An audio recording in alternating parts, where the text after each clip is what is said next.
This is a presentation of DirecTV, exclusive home of the Red Zone channel, the Fantasy Zone, the Dan Patrick Show, 20 years of NFL Sunday Ticket, the Rich Eisen Show, and America's premier source for sports television.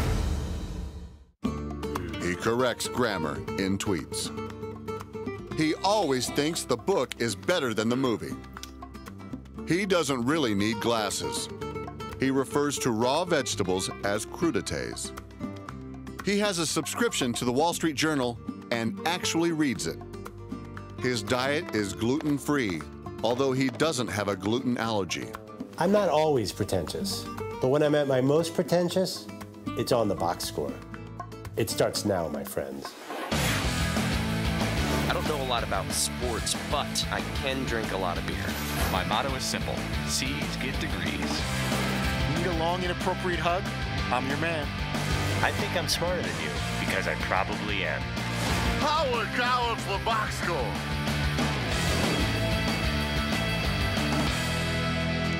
Hello and welcome to the Box Score. I'm Brock in Los Angeles, joined by the Danettes in Milford, Connecticut. McLovin, you got the boss all fired up today pre-show. Just how heated did this tackles being overrated argument get? You know what? I'm going to jump in for Andrew here on this one and just sort of hijack and say I don't think that this was actually Andrew's fault. I think it was Dan. I'm not going to say that he came in a mood, but Andrew, how would you explain that argument earlier today? Big stat argument. It's starting in the morning meeting. Yeah, we talked about Chris Borland, who took over for the Niners and had like a ridiculous amount of stats. Now, I've been trained from working on the Dan Patrick Show that anytime a white football player does something special, the media might jump on it just because he's a white guy.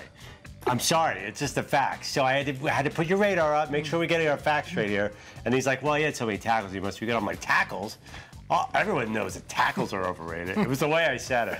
And I guess not everyone knows that. It was funny, though, like, it was a nice early argument before the show started. Then Dan did the first, like, 9 minutes of the show on it instead of going college football. But that just shows that sometimes Dan's got something that's in his head, and he's going to go with what's in his head and what he's fired up about, which you want. But I was thinking to myself, man, we haven't touched a college football poll once, though I knew we had a lot of guests coming up on that, so it was no big deal. Well, Paulie, where do you stand on the issue of tackles being overrated? Again, I'm a C student, so I'm not quite understanding McLovin's argument, because McLovin made many different arguments over the course of the day, which is a great. He's like an illusionist, not an arguer. Sleight of hand. He starts confusing me, which isn't that tough, even with sports stuff. And at the end, I'm not sure what he's talking about, but he sounds like he knows what he's talking about, which I think is genius. Like he'll have the argument that hits are actually meaningless in baseball, and you're like, oh, how? How is that possible? Hitting the ball doesn't matter in baseball? Yeah, it's like water is overrated for swimmers, and I'm like, what? Tackles are like RBIs. Tackles are the RBIs of football. We all know RBIs is the most useless stat ever. Because even you get a sack fly with a guy on third base, why do you get an RBI compared to a guy who hits a triple? But isn't that important to hit a run in? Yeah, to get the RBI in no matter how you do so. But what if you're a guy on a terrible team who never has the guy on third base? Like if I miss a tackle at the 5-yard line, the guy runs into the end zone. So it's not a big deal what I did by missing that tackle. No, but you're talking about cumulative tackle stats. Right, but if I assume that if I tackle a whole bunch of guys, all those guys didn't score touchdowns. But yeah, but what's to judge the difference between if you get the tackle 10 yards downfield or at the line of scrimmage, which is obviously more valuable. It's a comparison to others in your sport. If you're leading your team in tackles, you're as vital as anybody's team. At the very least, it's got to show that you're hustling and making plays. It doesn't speak to whether it was a 5-yard gain or a 50-yard gain or a meaningless tackle. If you're compiling a lot of tackles, you're If I told you he was a leading tackler on every team, you would never have heard of half the guys. Now, like the top 10 guys, you've never heard of. Fritzy's channeling his guest content.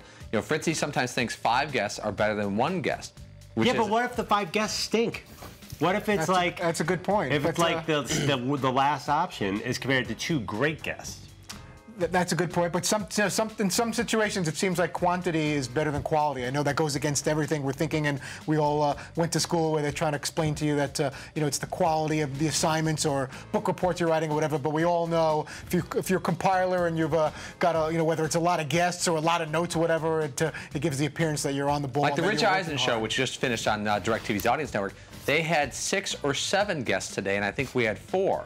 Fritzy, which would you rather have, 6 guests or 4 guests? To McLovin's point, it depends who the guests are. I would take 4 strong guests over, over 7 that may not necessarily be hitting the top. Wow, so you're saying the guests on the Eisen show today were... No, I'd have to look at who the guests are, but it would, if it's 4 newsy, topical guests that bring something over, look at all the people that came on the show today. That's something. Let's play this one. Right. Who is the all-time leader in sacks? Bruce Smith. Bruce Smith. Who's the all-time leader in passing touchdowns? That would be Peyton Manning. Right. Who's the all-time leader in tackles? That's a good question. Hello. It's obviously not that big a stat. No one has any idea. It might be Jesse Tuggle. It might not be. We don't know. Jesse Tuggle. I think it is Jesse Tuggle. Falcon great. Maybe Randy Gradishar. Fritzy, what are some of the other heated sports debates that have taken place in the man cave? Heated sports debates. That would require me paying attention to the show. So let me take that, because if it's a heated sports debate, Todd is into his computer. He's a mile away from it. Women of 90s sitcoms. Okay, how about one? As soon as things get too heated, I'm immersed in my little corner over here. Or they do sports. I'll give you one. Paulie versus Dan. Now, let me make sure I have the right players. Darren Williams and Rajon Rondo? Yeah, it's hard to remember Williams. I'm sure he's still in the league. Yeah, that was a really good one. That got pretty I was all in on Rondo, and I said he was the best point guard in the league. Dan said I was nuts, which a lot of people said I was nuts at the time. But I got hammered on the old Twitter by the fans. And the other one was, and this is a good 5 years ago, I said I would take the future and Kevin Love's future and Kevin Love over Andrew Bynum of the Lakers. Feeling pretty good about that one right now. But I got lit up by Lakers fans. Like, are you nuts? You got this overrated white guy against the next great center in the NBA. And that's not working out too well for Andrew. Well, the whole tackle debate spilled over into a call with Gary Danielson, and he gave this anecdote about tackles. In the playoff game against San Francisco, I threw 5 interceptions. And on the plane ride back, after everybody cooled down a little bit, everybody was kind of kidding me about thinking, like, what the hell, G? I mean, what are you doing? You know, like that. They were kidding me. And so Bill Gay, our big defensive end, came up to me and threw a piece of paper at me laughingly and go, what's the deal, G? Like that. He goes, 5 INTs? So I'm looking at the stat sheet, and I threw 5 INTs, and I had 2 tackles. Bill played 70 plays, and he had 1. So tackles are overrated. I don't know. Yeah, interesting fact that I learned during the show, because I had a friend from the NFL who emailed me, said tackles are not an official stat. Players cannot use them in contract negotiations because they're so subjective. The teams do not buy tackle numbers because often they're group tackles in the NFL. So they often just give the tackle to the biggest name. But isn't a in the sack pile. a tackle? Well, sacks, it's easy to pick out. In sacks, they go back and review on Monday. They review every single sack to make sure they have the right guy. Tackles, they don't do anything like that. This is completely everybody. Can I ask you something? Did you use this argument during the show? Because I don't remember it. No, I didn't get to that. Oh, I did. Early on, I said, Dan, first of all, tackles are completely subjective. Because I like the fact that you got that from an NFL guy, that they don't use it for contracts. That would have really helped your case. Oh, you did have you did comment, I remember, about unofficial stats versus official stats. But I don't think you got into this specifically. Oh, so why are they keeping them if they're unofficial? Which I didn't even really understand. I think you should stoke this one up again tomorrow with those your new get in argument. there. Why do they, if it's totally meaningless, why do they even bother counting them? Or when you go to someone's bio and you look at their stats, why do they even bother? Well, actually, like, go on NFL. Yeah, if you look at like the history books, you don't see there's no all-time leading tackler. There isn't even. It doesn't even exist. It's just been like recent years where they were counting. They count them, but the teams put it out and nobody buys it. This is next level stat stuff. I don't want to bore you guys with all this. Too late. Well, this genius debate went ahead and pushed the poll question in a certain direction. It was, which category would you rather lead in? Interceptions, strikeouts, or was it missed field goals? Fritzy, how about you? Take your pick. I definitely don't want to be the one that leads the league as far as career and strikeouts. I would probably go. I was buying into Dan's argument, taking the most shots. You know, you may get the little label of chucking, but if you've been around long enough, and Dan was talking earlier in the show about how you have to have a certain amount of strength and energy to be putting up all those shots, and hopefully a number of them went in, and you ended up putting up some big points over the course of a career. I would go. I would take the most shots taken, not interceptions, and definitely not the number of times striking out at the plate. Well, is there anything less surprising than Dan wanting to be the gunner on the basketball court? That's so Dan. But yeah, I gotta admit, striking out stinks. That's the worst feeling in the world. By far the worst of those. Interception, that sucks. And you have to go tackle the guy. Missed shot seems like the least of the crimes. Yeah, I agree with that. Missed shots in the NBA there's no problem with that. Kobe actually does not miss as many shots as people think. he misses, on average in his career, 3 less shots than Michael Jordan did. Michael Jordan, no one's ever called him a gunner. I mean, he's obviously a gunner, but he's not. No one said, oh, he's a bad shooter or anything like that. So I'll be MJ any day. Yeah, my stomach is already like super upset right now thinking about all the times I struck out playing like Little League and high school baseball.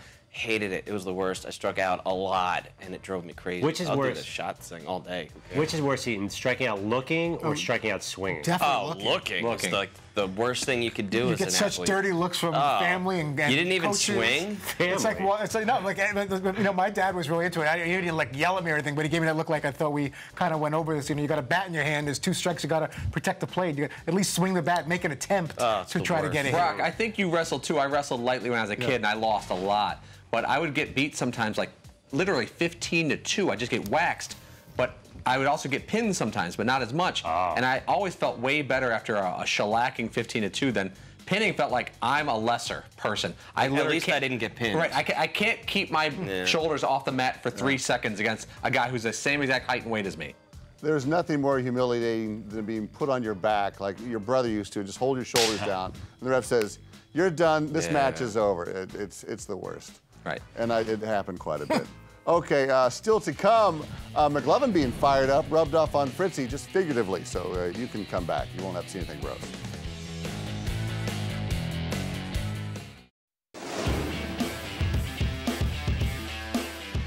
How upset can you get? That shootout, 61-58. You know, I understand. You know, on paper, a loss is a loss, a win's a win, but that's kind of a questionable win with that many points scored back and forth and no defense. Man, Art Briles is hearing that stuff right now. We should be in. We won 61-58. Come on.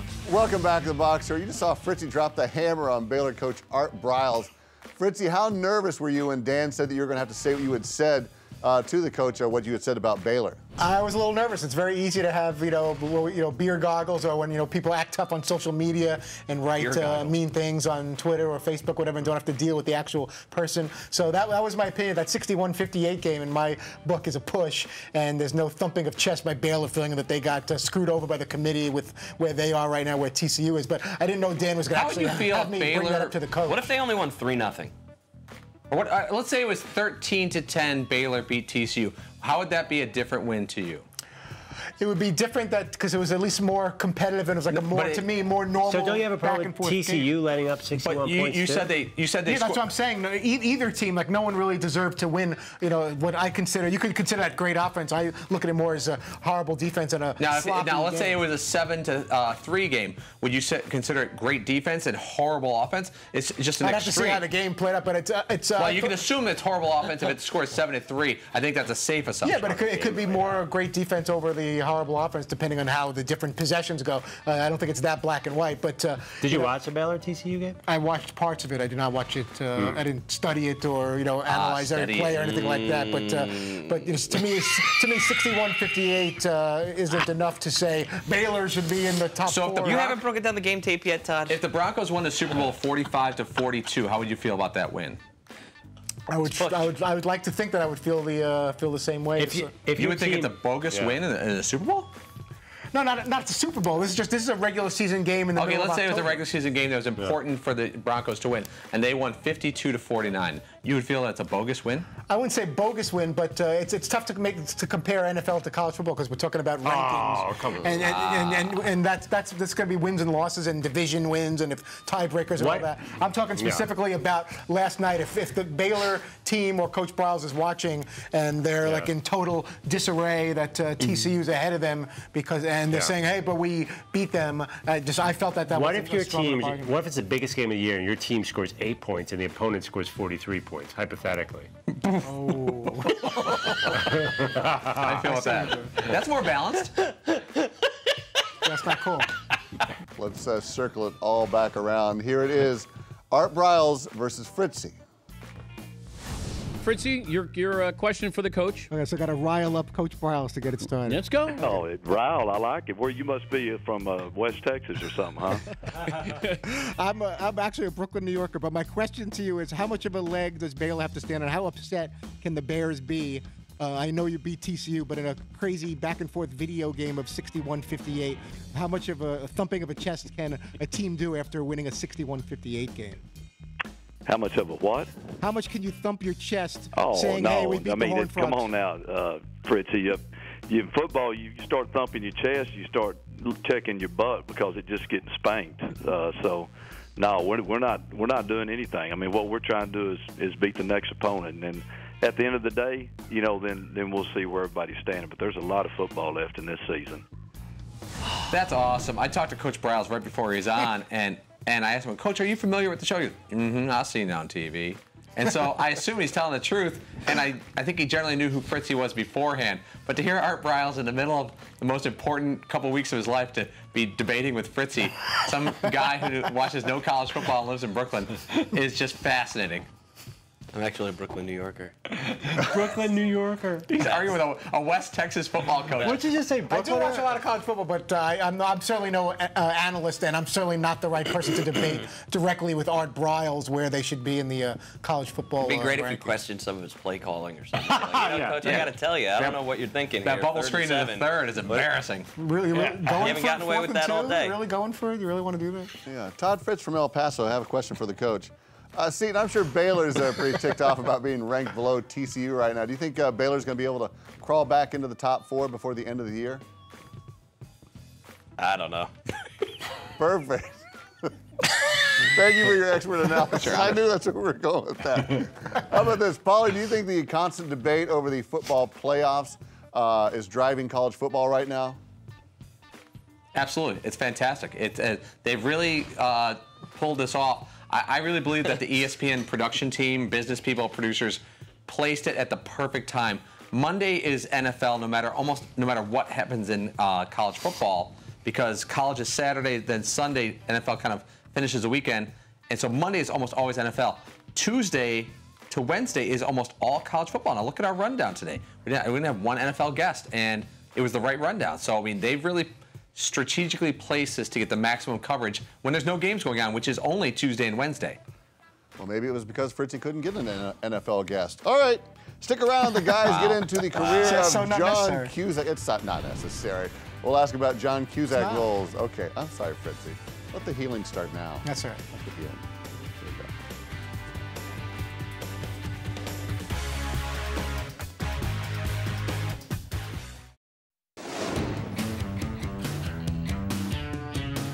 John, if you're listening, call me. I have one question about Say Anything, and that's it. But what is the question you want to ask? You only have one. What did you think at the time when you're holding that boombox of what that scene was going to, how that scene was going to play out? How people would react to that scene, John? Your answer? We are back here on the box score. You guys broke down the many roles of John Cusack today. He's got a lot of great ones. Paulie, do you have a favorite Cusack role? I celebrate his entire catalog, but I love John Cusack. I love his career. I love every movie he's in, I generally tune into. I'm going to go with Martin Q. Blank in Grosse Pointe Blank. Great movie, better soundtrack. The one Identity, where he's like, they got like all the mixed personalities in his head or whatever. That movie was awesome, but I go Better Off Dead. Oh. I'm all about Lloyd Dobler and Say Anything. I don't know if I had a little crush on Ione Skye, but that's besides the point. But John Cusack in that, and the guys are going distant to Malibu. Now they don't know what to do. Lloyd, all null and void. That was great. Yeah, that was, to me, by far my favorite character, Lloyd Dobler. Wow, I love all of them too, and I hate to steal from Seton, but Better Off Dead, like you're at the top of the mountain right there. Chester Armstrong is your sidekick. Lane, what's his name? Lane Gabbard? No. Lane Gabbard. And at the top of the mountain, here comes Lane. Remember he's doing the Howard Cosell voice? Yeah, Lane something. Oh, remember his friend keeps trying to get high off the whipped cream cans and stuff like that? Yeah. I related to that movie. I want my $2. I feel so bad for John Cusack because he's going to come on this show sometime. We'll get it done. He'll be promoting some really quality new movie that he's working on. I'm like, hey, remember when you were in class with Rob Lowe and Andrew McCarthy 45 years ago? Tell me about that. And he's going to be like, oh, this guy, just get out of my face. I got to go with Better Off Dead. That was great. I mean, the little French girl, and then wasn't that where they threw one of the guys away, and the guys up in the poll said that's a damn shame when they throw away a perfectly good white boy? That could have been it. Paulie, Yes. you're a bit of a film critic, so much so that you actually started breaking down the archery skills of the Hunger Games star. So unrealistic. You really think that The arching in that movie is Jennifer Lawrence is not a great archer? hideous. Oh man, do you think you can outshoot Jennifer Lawrence right now? Absolutely. I don't know. Within the Hunger Games. Oh, no. Like you may die. The script means I'm going to die and she's going to win. Yes, you may die. But is it like watching an actor try to act like a pitcher or something, and you're like, this is clearly not arching? I'm Johnny Bench and she's Tom Berenger in Major League. Oh boy, are you kidding me? Yeah, she didn't even have her fingers in her cheek. Come on, embarrassing. The way she followed through on her shots would not even come close to the hay bale.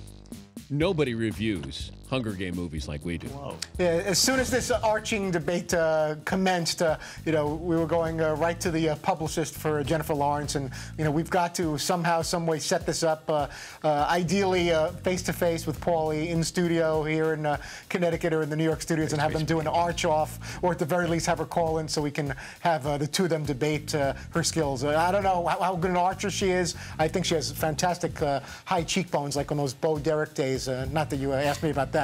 And I digress, but Jennifer Lawrence against Paulie arching against one another would be a classic Dan Patrick. One of the things that we sort of hit there is how embarrassing it is to watch actors pretend to be athletes, or something that always really drives me nuts is when they're pretending to be in a band, and you're like, dude, you're not even holding the guitar right. Like, couldn't you at least over the last year that you've been preparing for this just figure out a couple of chords? It's really not that difficult. Paul, your stash is coming in great. Is this something like Samson's hair where you will draw strength from your mustache?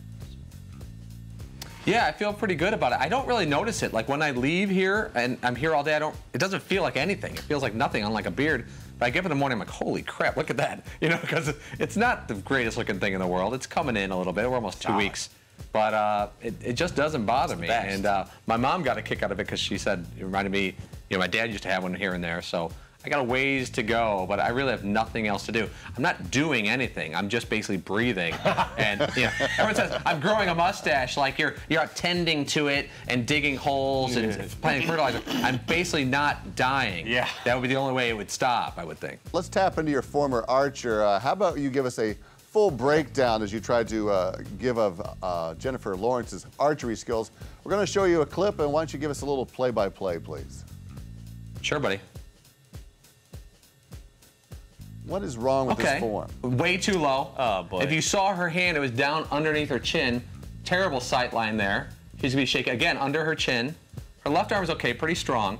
But look where her eye is. It's a little way high. She get a bad angle there. How can you possibly aim like that? You got to get it up towards your lip. Now, luckily for CGI, is helping her out. But she's down here. She's got to make sure. Because what I bet is that they taught her how to shoot a bow and arrow correctly. But then when they started shooting and her hands over her face and the bow string is over her lips, they said, no, you can't cover the money maker. Bring it down here. The arching world is in revolt. Can you take out a plane with an arrow? I didn't know that.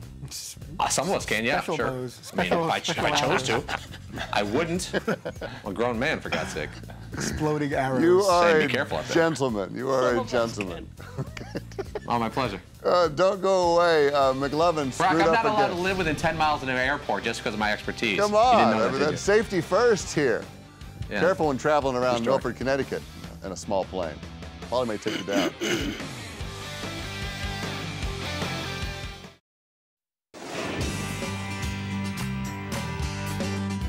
How'd you do?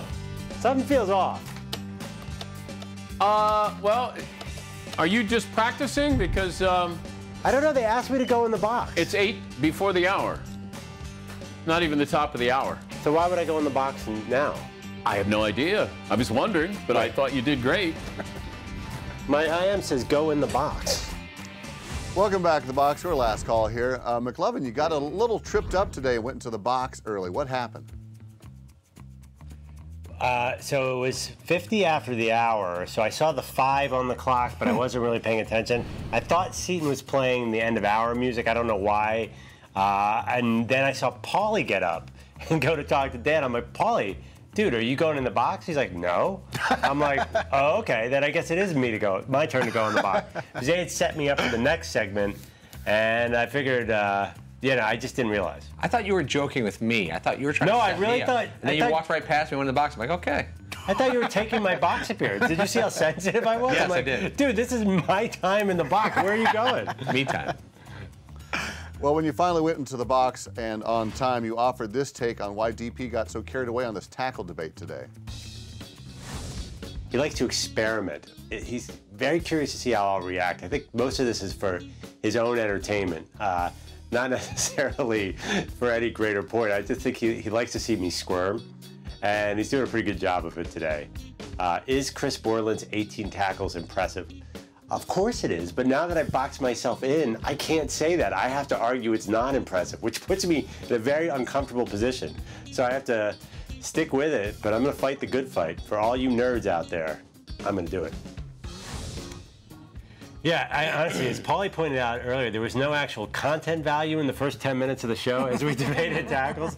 But Dan, when Dan gets into it, he'd rather like play out that argument and see how I react. He enjoys playing like manipulator, so I think he got a kick out of that. Well, I think the only way to end the show is to send McLovin to the box one more time to think about what you did today. McLovin, any last words? All right, this is a little awkward. You're all tangled up. There he goes. He's gone. All right, man. All right, take it easy. This is awkward. Those are his final words. See ya, Andrew. All right, Fritzy, I will give you the last word. Who's on tomorrow? Dodgers ace Clayton Kershaw expected to get his third NL Cy Young tonight. Will be part of things tomorrow. Dick Vitale will be part of the show, and our friend Rich Eisen of the Rich Eisen Show and host of the NFL Network. Before actually, he'll be joining us from South Beach for the Bills and Dolphins game without his truck. Night. Oh boy. Truck issues. Okay. All right. Thanks for watching the box score. And thanks for the two people that we have working on the show. Everyone else is on Eisen today. It's just one guy in the control room. And McLovin doing some levers over there. You catch us on Audience at 3 p.m. Eastern or on the podcast at iTunes or podcast1.com. Be safe, McLovin. No glasses. I don't know a lot about sports, but I can drink a lot of beer. My motto is simple. C's get degrees. Need a long, inappropriate hug? I'm your man. I think I'm smarter than you, because I probably am. Hey! Thanks for watching the box score. Holy cow! This was a presentation of DirecTV, exclusive home of the Red Zone channel, the Fantasy Zone, the Dan Patrick Show, 20 years of NFL Sunday Ticket, the Rich Eisen Show, and America's premier source for sports television.